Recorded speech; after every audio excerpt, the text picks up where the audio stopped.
Welcome to another Insider Special Report. I'm Jarret Johnson. I'm joined by the mighty Joe Yeager. Mighty Joe, man, how you doing? Pretty good, man. How you doing? I'm good, especially after that big season opening victory there. That was a lot of fun there. But always hanging over us, I don't know if it's a black cloud or some people might say it's hope or whatever. Either way, people really like to talk about Big 12 expansion, conference realignment, and it appears there are 4 teams that are going to be added. It appears imminent that, Houston, which especially ruffles feathers here. Let's see, Cincinnati, which I think, like, all in all, may be the most well-rounded addition. Yeah. I mean, I think they're ranked like in the top 10 football program. Yep. And they've had a really good basketball program for a long time. Forever. So, but then BYU, which is interesting on many levels too. I mean, of course, they won national titles in football, and their basketball team has done some things in the past as well.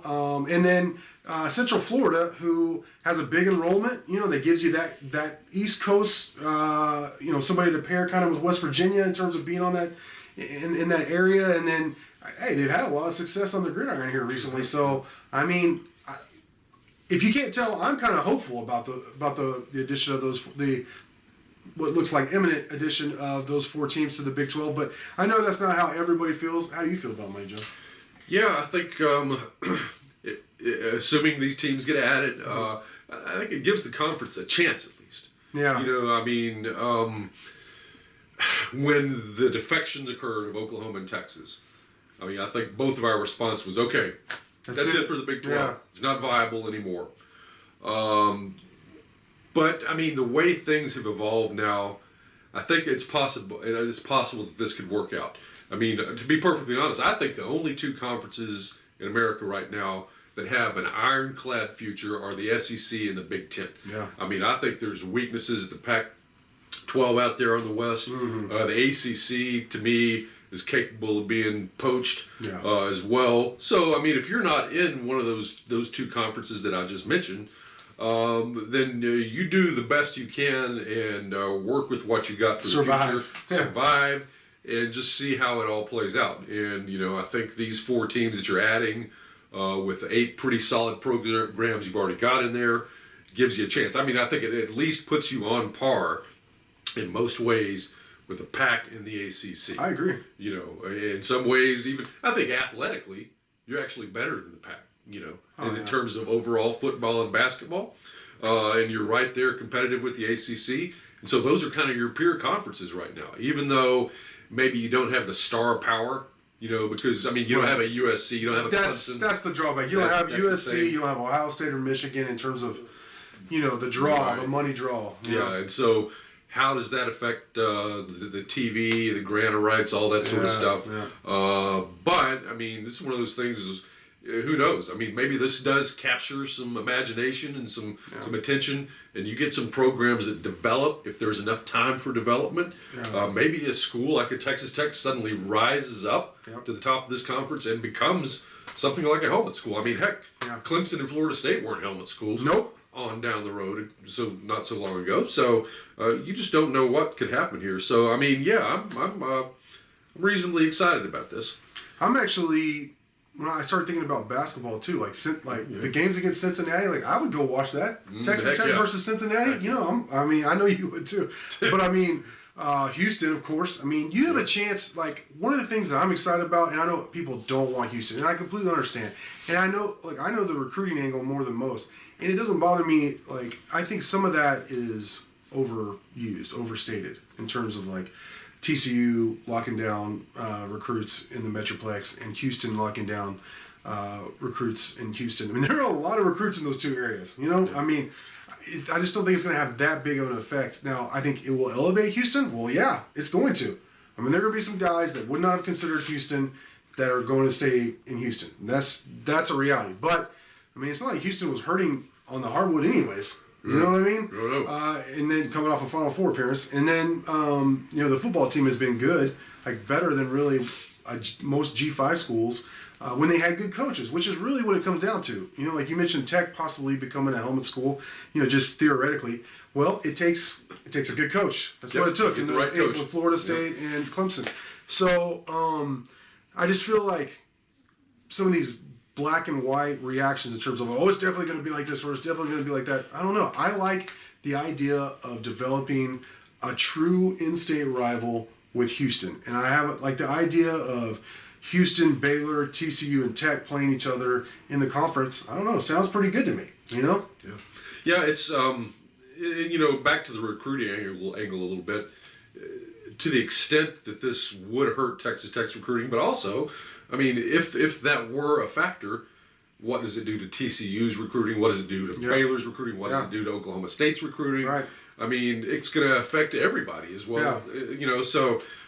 Which in turn, in theory, could give you a little bit of a leg up against some of those schools, which you've suffered against in the past to a certain degree. But I think what it really comes down to when recruiting is, if you got a good product, if you got a good university, you got a good program, and you got guys who can recruit. That's it. Think win Chris and Beard, good for salesman. instance. Yeah.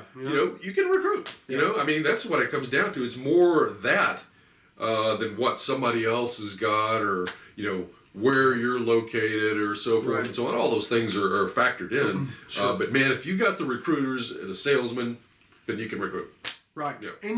And Tech can still offer, Oklahoma State and a Baylor can offer things that Houston really can't in terms of campus atmosphere. Yeah. I mean, it's just the truth. TCU is kind of different.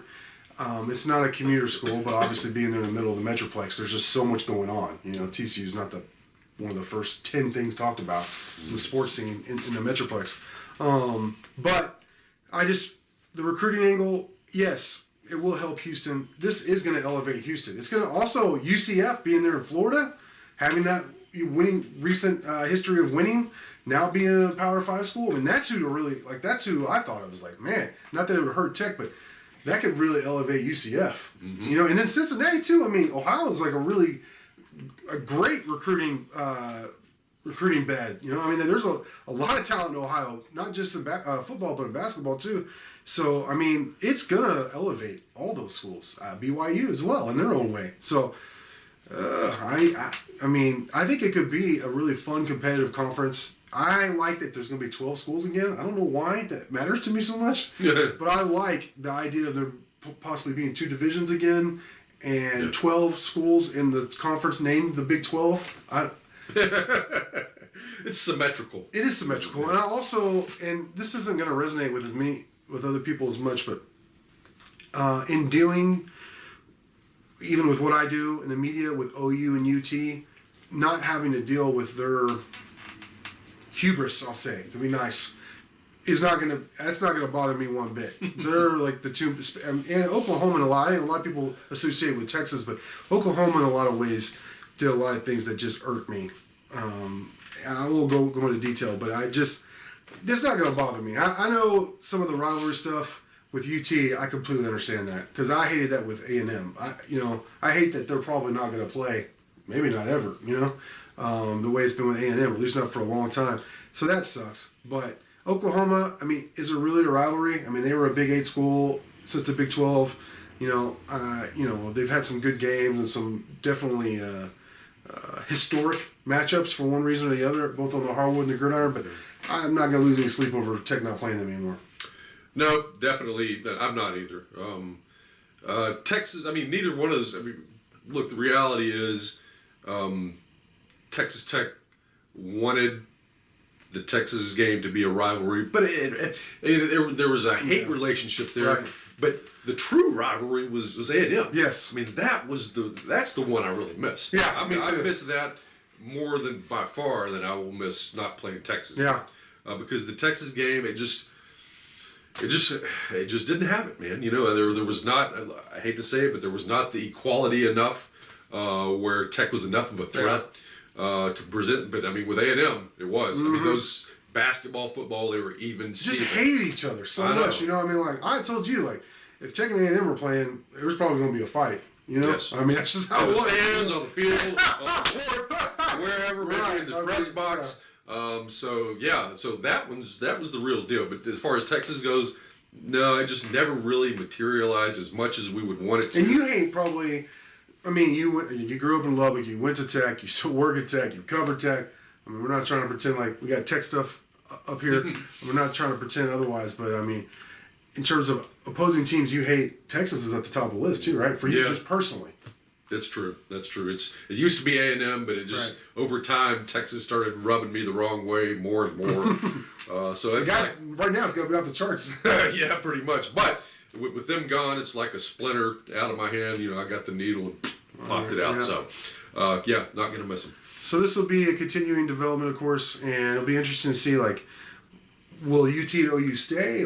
There's some people have inferred that OU may not be able to afford to pay the $75 to $80 million exit fee. UT, I mean, $80 million is a lot of money to anybody, even UT. But, I mean, if they really wanted to leave, they could probably do it. Right. I mean, and then will this keep the Big 12 together until, 2024, 25? Yeah, right. So there's a lot of things that could happen. At the very least, I think ultimately this is a good stopgap, and it puts pressure on UT and OU to either stick around for some 3 or 4 more years, or pay that really big exit fee. So either way, I think at least the Big 12 has kind of positioned it to where they're not just the victim solely in this. They've played a couple of cards, they made a couple of moves. Whether you think they're good moves or not, that's definitely open for debate. I guess we both think that it's at least pretty good moves, right? What they've done so far. Yeah. I imagine the people at Texas and OU are a little bit disgruntled right now. Yeah. They're probably not thinking this is what they wanted to see. So anything that maybe makes them feel a little discomfort, little indigestion, a little gastric distress, that puts a little bit of a tune in my heart.